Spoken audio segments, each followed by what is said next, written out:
하나님 말씀은 로마서 11장 13절에서 15절 말씀 보겠습니다.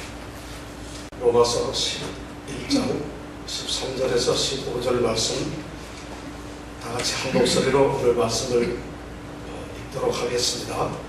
내가 이방인이 너에게 말하노라. 내가 이방인의 사도인 만큼 내 직분을 영광스럽게 여기노니 이는 곧 내 권력을 아무쪼록 시기케 하여 저희 중에서 얼마를 구원하려 함이라. 저희를 버리는 것이 세상의 화목이 되거든 그 받아들이는 것이 죽은 자 가운데서 사는 것이 아니면 무엇이리요. 아멘. 오늘은 하나님의 구원 계획 속에서 우리가 성도가 되고 하나님의 귀한 백성들이 되었습니다. 우리가 하나님으로부터 그리스도인이라고 하는 칭호를 받게 되었고 이제 이 땅에서 그리스도인으로 살아갑니다. 또 우리가 지난주에 몇 분의 직분자를 세우고 또 하나님 교회를 위해서 우리 함께 기도하며 힘쓰기로 우리가 또한 약속을 했습니다. 오늘 말씀은 이제 바로 그런 하나님의 구원 계획의 그 가운데서 우리 모든 성도들로서 또 직분자로서 세워진 자들이 어떤 사명과 어떤 생각을 가져야 하는가를 함께 생각을 해볼까 합니다.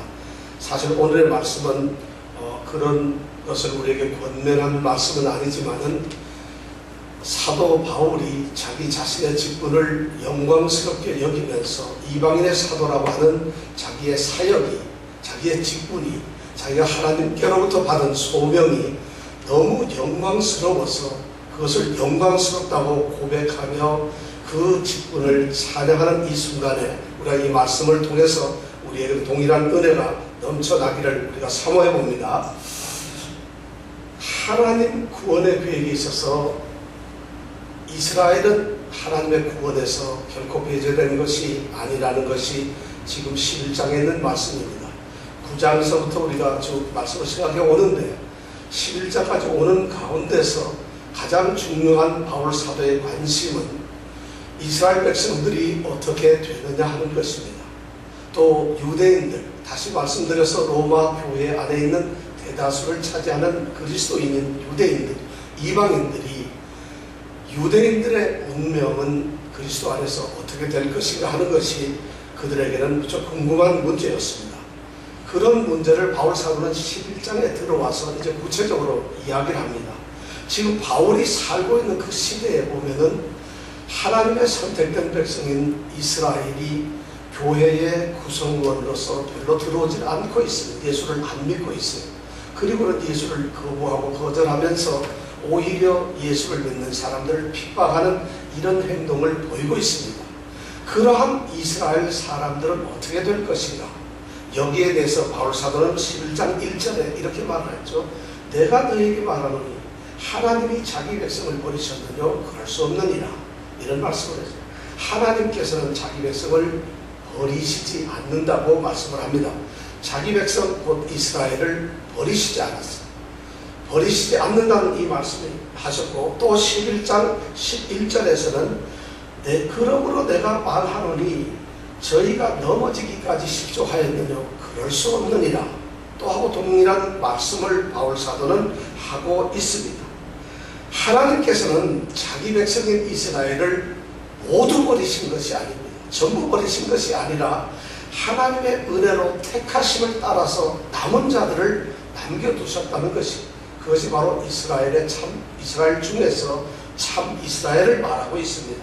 또 하나님께서는 버린 이스라엘, 참 이스라엘을 제외한 그 나머지 이스라엘 사람들을 완악하게 만들으셨는데 그렇게 하신 이유가 그들조차도 결국에는 이방인의 구원을 통해서 그들이 회심을 받게 되고 이스라엘 백성들이 그 이방인의 구원을 통해서 도전을 받고 자극을 받음으로 이스라엘 백성들도 역시 하나님의 구원의 대열로 들어오게 된다는 것이고 그렇게 해서 이 땅에 하나님의 교회가 온전하게 세워진다는 것이 바울 사도의 말씀입니다. 11장에 있는 전체적인 말씀입니다.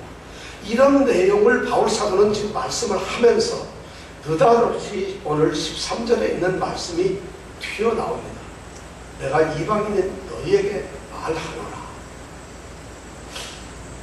지금 바울은 로마에 있는 편지를 쓰고 있는데 로마 교회에 있는 성도들은 사실 다름 아닌 이방인들이 대다수입니다.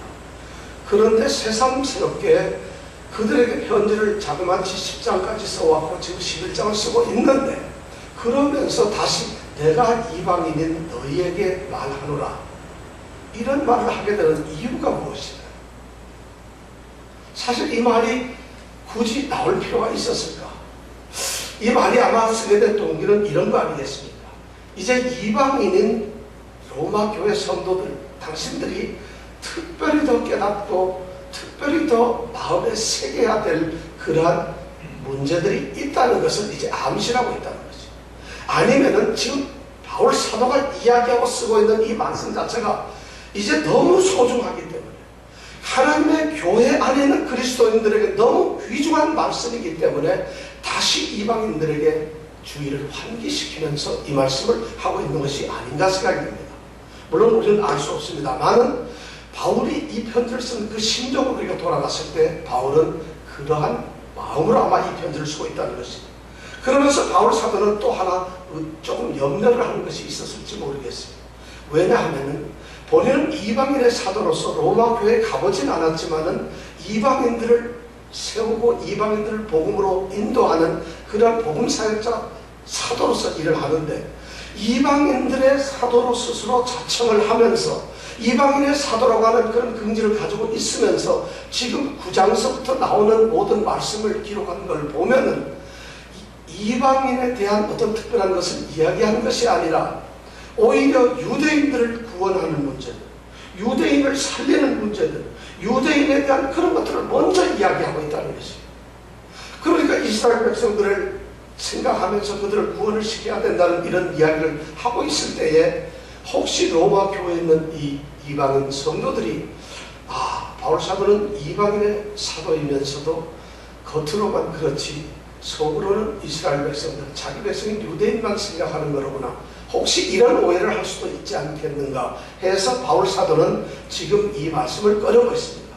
그렇지 않다면 유대인들이나 또 이스라엘인들 중에서 또 이방인의 성도들 중에서 혹시 바울 사도는 이방인들을 향해서 복음을 전함으로 유대인들 동족을 등을 지고 그들을 배신하고 그렇게 해서 아마 이방인들을 향했고, 그래서 결국에는 이스라엘 사람들에게 저주를 받고 박해를 받는 것 아니냐, 또 이렇게도 생각을 하는 사람들이 있었을 거라는 것입니다. 어떻든 바울 사도는 지금 내가 이방인인 너희에게 말하노라 이런 말씀을 하고 있습니다.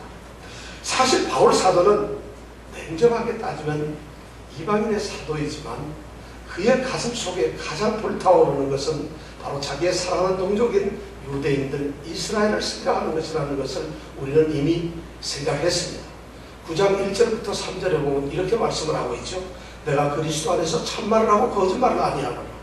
내게 큰 근심이 있는 것과 마음에 그치지 않는 고통이 있는 것은 내 양심이 성령 안에서 나로 더불어 증거하노니 나의 형제고 내 권력을 위하여 내 자신이 저주를 받아 그리스도에게서 끊어질지라도 원하는 바로다.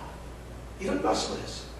자기가 그리스도 안에 있는 사도이면서 그리스도의 은혜를 받았으면서 그리스도에게 저주를 받아 끊어져서 그리스도로부터 떨어져 나가는 그러한 존재가 될지라도 자기의 동족인 이스라엘이 구원을 받기를 간절히 소원한다는 거지.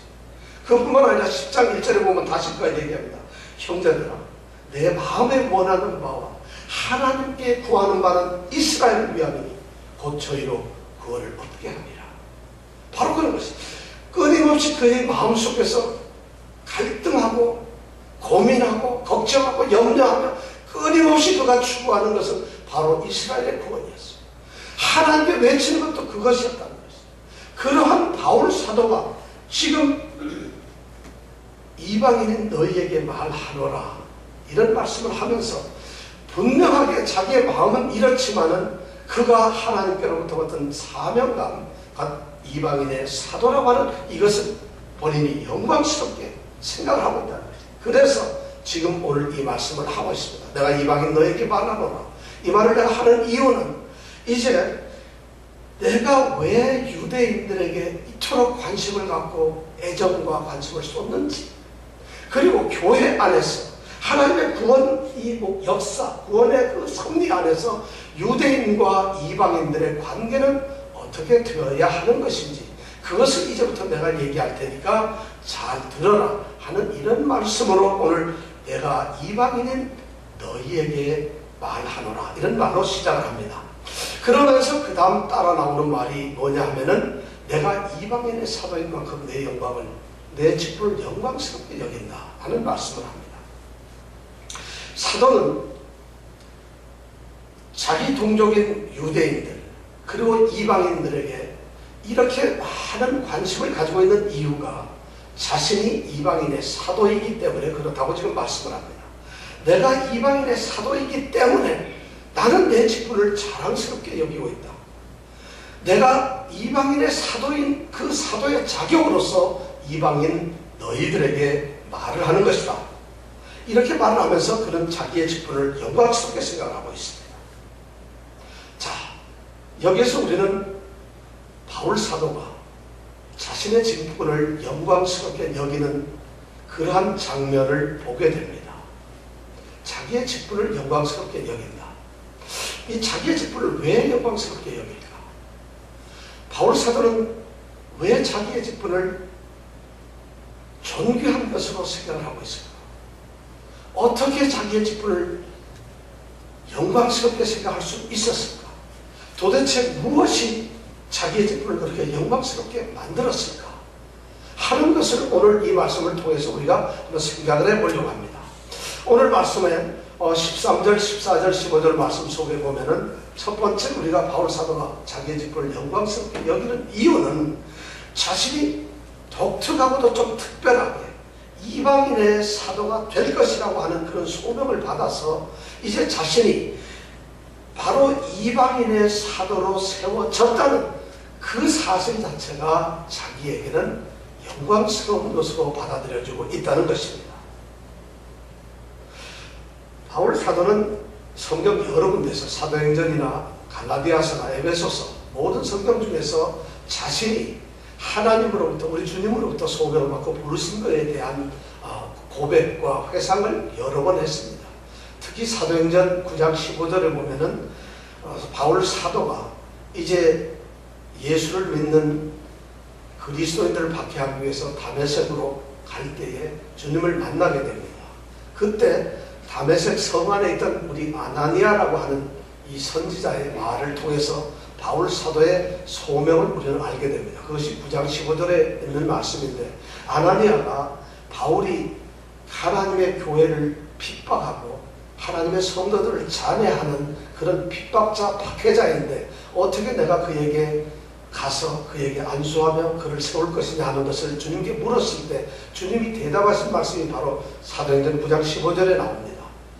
이 사람은 내가 이방인과 임금들과 이스라엘의 자녀들 앞에 내 말을 전하게, 내 이름을 전달하게 하기 위하여 세운 택하신 나의 그릇이라고 말씀을 합니다. 바울 사도는 그러한 소명감을 끝까지 자기를 가지고 있었어요. 평생에 그런 소명을 가지고 있었기 때문에 그런 고백을 하면서 자기의 직분이 영광스럽다는 걸 알고 있습니다. 사실 우리가 생각해 보면은 영광스러울 수 있을 만한 것들이 없는 것이에요. 본인이 이제 소명을 받고 사역을 하게 되는데 그 사역의 중심 사역자로서 자신이 선택되는 것, 자신의 모습을 보면 도저히 자신은 그런 사람이 될 수가 없는 것 같아요. 왜냐하면 자기는 이스라엘 중에서도 특별히 바리새인입니다. 하나님의 교회를 박해하고 잔해했던 장본인입니다. 그런 사람이 하나님의 일을 위해서 사명자로 뽑힌다는 것이 어떻게 합당한 일이겠습니까? 그런데 그런 자기가 하나님께서는 유대인이나 이방인이나 차별이 없이 구원의 동일한 백성으로서 선택하신다는 그런 진리를 자기가 깨닫게 됐어요. 그래서 그런 진리를 알고서 드디어 이방인을 향해서 하나님의 구원의 복음을, 그리스도의 복음을 힘차게 전할 수 있게 되었어요. 그래서 그들을 전해가지고 하나님의 구원의 백성을 백성으로서 끌고 들어오는 그러한 일을 하기 위해서 본인이 선택되고 본인을 하나님이 세웠고 그리고 하나님께서 직분을 주셨고 그런 사역을 자기가 평생 감당하도록 하는 것이 자기에게는 믿어지질 않았다. 얼마나 감동적인 일이겠어요. 도대체 이런 것은 세상에 그런 일이 어떻게 있을 수 있어요. 보잘것없는 자기가 더군다나 더 중요한 것은 자기가 사명감을 받고 복음을 전하는 이방인들이 누구냐 이거죠.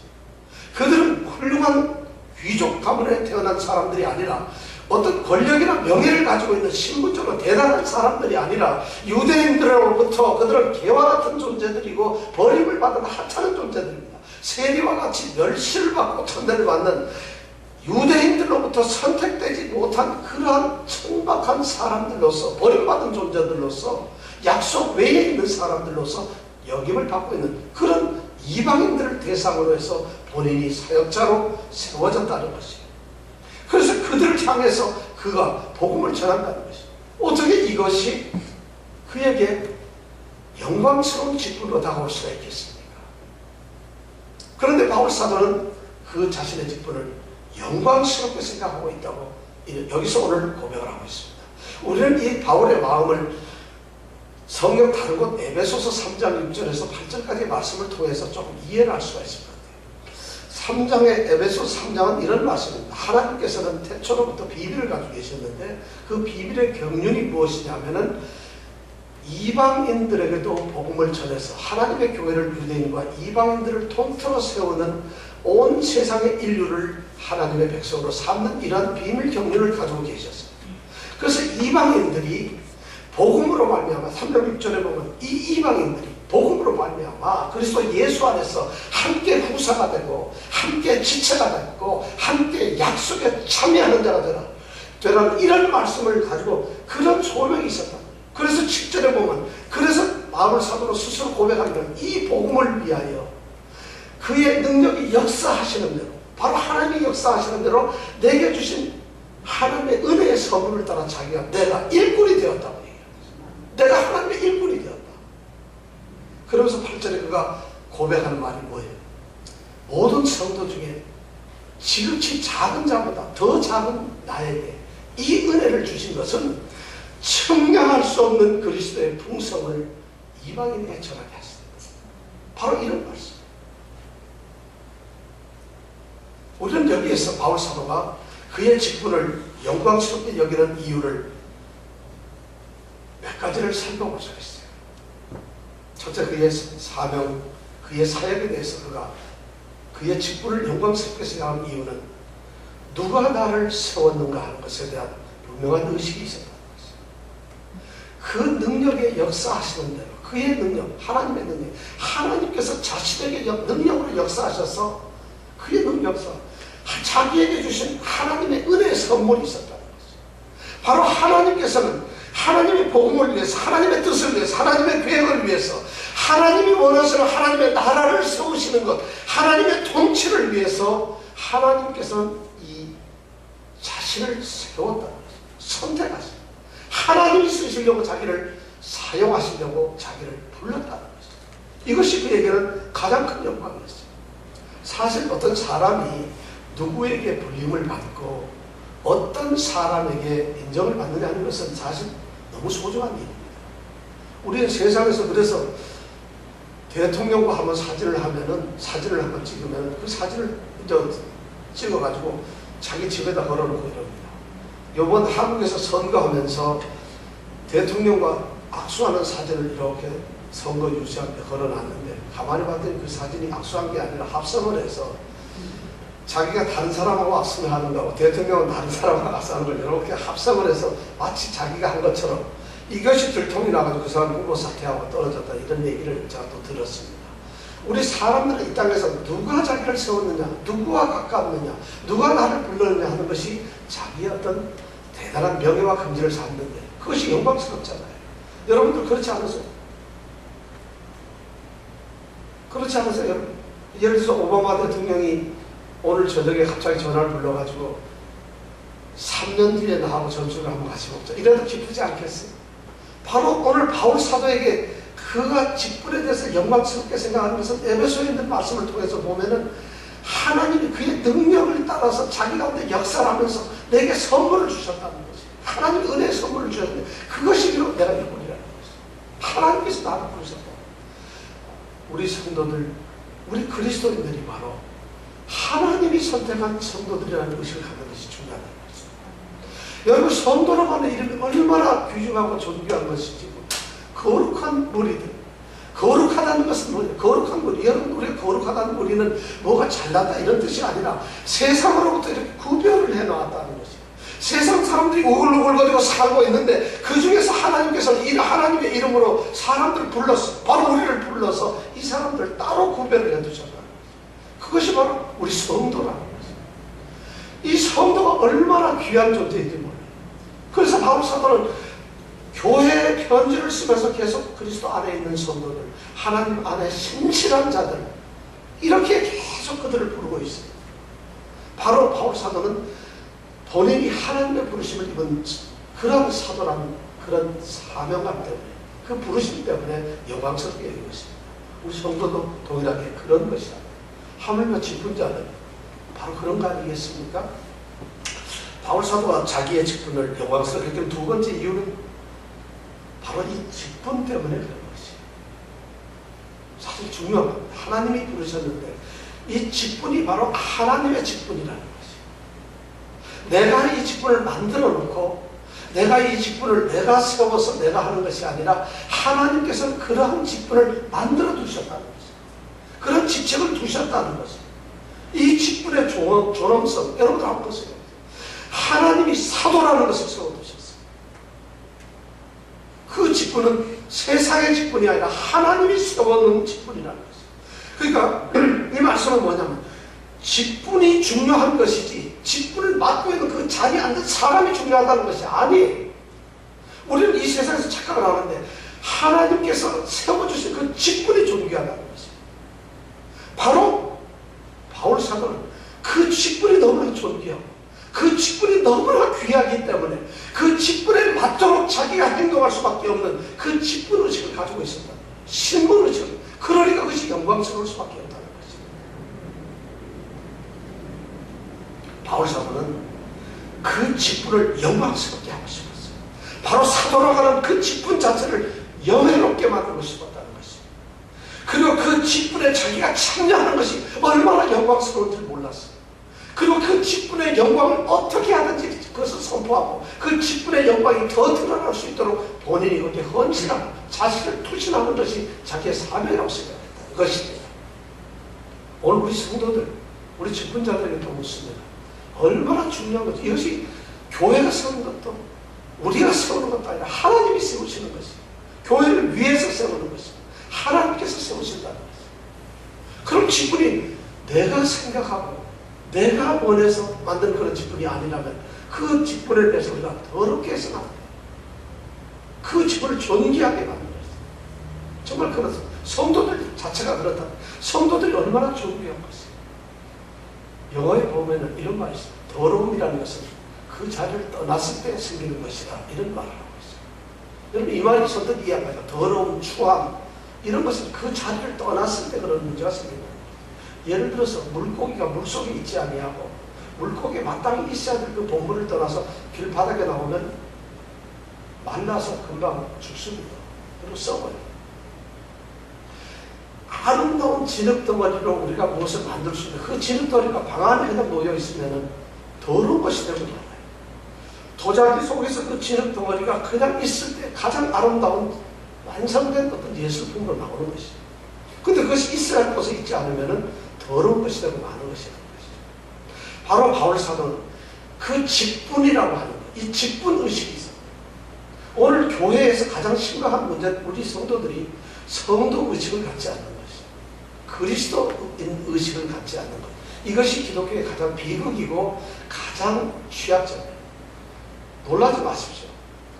교회를 나오고 교회 교적부에 이름이 등록이 되어 있고 교회에서 직분을 가지고 있고 교회에서 헌신하고 일하고 이런 것이 우리를 성도로 되게 하는 것이 아닙니다. 성도라고 하는 직분 그거보다 더 이미 존귀한 것이 그거보다 더 높은 수준의 말씀입니다. 우리에게는 그런 사람들 오늘날 기독교에 너무 많은지 몰라요. 기독교에 그런 사람들이 너무 많아요. 그들은 기독교인은 될 수 있어요. 기독교라는 한 종교인은 될 수가 있지만 그리스도의 사람들로서 성령 안에서 붙들림을 받고서 그리스도를 위해서 살아가는 그리스도인은 아닐 수가 있다는 것이죠. 이것이 중요한 문제인데 바울 사도에게는 그러한 직분 의식이 있었다는 것이죠. 그렇기 때문에 그는 이 직분을 영광스럽게 여길 수가 있었습니다. 세 번째 그가 영광스럽게 여겼던 이유가 뭐냐면 자기가 해야 할 일이 박혀진 일 자체가 바로 하나님의 일이라는 것이죠. 자기 사역, 그게 무슨 일을 해야 하느냐 하는 그 일 자체가 바로 자신의 일이 아니라 그냥 누가 부탁을 해서 하는 것이 아니라 하나님의 선하시고 기뻐하시고 온전한 뜻을 따라서 살아가는 그 일이 바로 자기가 맡은 일이었고 그것이 자기가 해야 할 일이라는 거죠. 복음을 위하여 지극히 작은 자보다도 더 작은 자, 모든 성도 중에 지극히 작은 자보다 더 작은 자, 여러분 성도들이 커요. 위대한 성도들이에요. 그런데 모든 성도 중에서 가장 작은 자보다도 더 작은 자가 자기라는 것이에요. 그런데 그에게 하나님께서 선물을 주셔서 은혜를 주셨어요. 그래서 왜 그렇게 했느냐? 그가 맡은 사명은 뭐냐면 풍성한 측량치 못한 그리스도의 풍성을 이방인에게 전하는 거죠. 생각도 못해요. 상상도 막 그리스도의 그 놀라운 사랑, 그 넓이와 길이와 높이와 깊이 측량할 수 없는 그것을 이방인들에게 전하는 그것이 자기의 사명이라는 거예요. 그것이 자기 해야 할 일이라는 거죠. 얼마나 이것이 자기 일에 대한 긍지인지 몰라요. 여러분 직업에 대한 긍지를 갖지 않습니까? 저는 쓰레기를 줍는 사람들이 쓰레기를 주우면서 나는 하나님이 만드신 우주를 깨끗하게 만드는 사람이다, 이런 의식을 가지고 줍는다면 얼마나 중요하겠어요. 내가 이웃을 사랑할 때 나는 하나님께서 이 땅에 피조물로서 보시기에 힘이 좋았다라고 한 피조물 하나님의 형상을 나는 사랑하는 것이다, 이런 의식을 한다면 얼마나 중요하겠어요. 우리가 하는 모든 일이 하나님의 일을 한다, 하나님께서 내게 부탁하시고 명령하시고 안 할 수 없는 그 일을 내가 한다는 이런 의식을 가질 때 우리는 직분의 영광스러움을 생각하지 않을 수가 없습니다. 바로 이 바울 사도는 그런 영광의 직분, 그 영광스러운 직분을 그런 영광스럽게 생각하지 않을 수가 없었다는 것입니다. 바로 이방인의 사도라는 이 말 속에는 그런 것이 들어있어요. 이방인의 사도라는 것입니다. 그러면서 14절에 보니까 그렇게 하는 것이 그냥 끝나는 것이 아니에요. 이는 건데 권력을 아무쪼록 시기케 하여 저희 중에서 얼마나 구원하게 합니다. 참 놀라운 말씀. 그렇게 이방인들을 전하고 전도하고 그들을 구원해서 하나님의 백성들로서 만드는 그런 일 자체가 결국엔 어떤 결과를 가져오느냐, 그러한 사실을 이 유대인들이 그것을 보면서 복음을 배척하고 그리스도를 거절하고 그리스도를 배신했던 유대인들이 이방인의 구원되는 모습을 보고 그들이 도전을 받고 자극을 받고 시기를 하는 것입니다. 그래서 그들로 하여금 도전을 받게 됨으로써 그들 속에 가치를 느끼고 아, 저들이 우리가 받아야 될 축복을 이방인들이 받고 있구나 하면서 그들이 도전을 받아서 그것을 시기하고 부러워하면서 그들이 회심하고 구원을 얻는 길로 나오게 하는 것, 이것이 바로 바울 사도의 또한 사명이었다는 것, 그것이 영광스럽다는 것이죠. 얼마나 위대한 하나님의 사역인지 몰라요. 바울 사도는 그런 생각을 하면은 여러분 생각해 보세요. 자기 동족을 사랑하는 자기가 이 동족을 어떻게 하든지 구원을 하고 싶어 하는데 그 구원을 할 수 있는 그 구원의 방법이 오히려 이방인들을 열심히 복음을 전함으로써 그들을 온전하게 세울 때 그것이 내 동족을 위하는 것이라는 것이죠. 오늘 이 바울 사도의 의식, 이 사명은 정말 위대한 것입니다. 우리가 생각할 수 없는 하나님의 비밀이 바로 이것이라는 것입니다. 그래서 사역자들은 온전한 성도들을 세우는 것, 우리가 하나님을 아는 것과 그 아들을 믿는 것에 온전하게 세워지기 위해서 우리가 뭘 자라야 돼요. 그리스도까지 자라야 되는데 바로 온전한 분량까지 자랄 수 있도록 바울 사도의 한 사명이 뭐냐면 복음을 전하는 것뿐만 아니라 유대인들, 그들의 구원을 위해서 이방인들을 온전히 세우는 것입니다. 생각해 보세요. 구원을 받은 사람들이 구원의 감격이나 구원의 아름다운 풍성한 삶을 살지 못하고 구원의 기쁨을 아무것도 누리지 못하는 구원이 뭔지도 제대로 깨닫지도 못하는 구원 받은 척하는 사람들이 만약 이방인 그리스도인이라고 생각을 해보세요. 어떻게 유대인들이 도전을 받고 시기를 할 수 있겠어요? 저 친구들은 어쩔 수 없이 그렇지. 무슨 복음, 무슨 그리스도, 무슨 구원, 저들은 저럴 수밖에 없다. 이러면서 도전을 못 받을 거 아니냐는 것이죠. 바로 유대인들로부터 시기를 아무쪼록 시기케 한다는 이 말은 뭐냐면 그만 안달을 하면서 어떻게든지 유대인들이 시기를 하도록 자극을 하도록 도전하도록 어쩌면 바로 바울 사도가 이렇게 자기 동족 이스라엘을 사랑하는 마음을 계속 비춰내는 이유는 이방인에게로 가서 이방인에게 복음을 전하면서 그의 머릿속에 그의 시선과 그의 마음은 계속 동족들이 지금 시기를 하는 것일까? 그들이 다시 회복이 되는 것일까? 여기에 있었다는 얘기예요. 뒤집어 말하면 이방인 사도들은 구원을 받은 백성으로서 올바르게 세워져야 한다는 것입니다. 시기케 할 수 있을 정도의 신앙을 갖도록 바울 사도는 그들을 세워야 한다는 것입니다. 여러분, 여기에 직분에 또한 놀라움이 있는 것이에요. 여러분, 성도라는 것이 얼마나 존귀한 이름입니까? 그런데 세상을 또 같은 그리스도인들 중에서 과연 우리가 어떻게 우리의 이름을 세우고 있습니까? 우리는 도대체 어떤 존재를 세워지고 있어요? 우리가 어떻게 그들에게 여러분들 매력적인 그리스도인들 되고 있습니까? 흠모할 만한, 정말 부러워할 만한 그런 그리스도인들이 되고 있습니까? 이것이 우리에게 주는 또 다른 도전입니다. 오늘 이 말씀을 통해서 여러분들이 그걸 느끼시길 원합니다. 그러면서 세 번째 그는 15절의 말씀을 합니다. 저희를 버리는 것이 세상의 화목이 되거든. 그 받아들이는 것이 죽은 자 가운데 사는 것이 아니면 무엇이니. 이 말씀은 좀 어렵습니다. 이 말씀은 12절에 있는 말씀은 다시 한번 반복하는 겁니다. 12절 말씀은 그렇죠. 저희가 넘어짐으로 세상에 부요함이 됩니다. 저희의 실패가 이방인의 부요함이 되는 하물며 저희의 충만한 일이에요.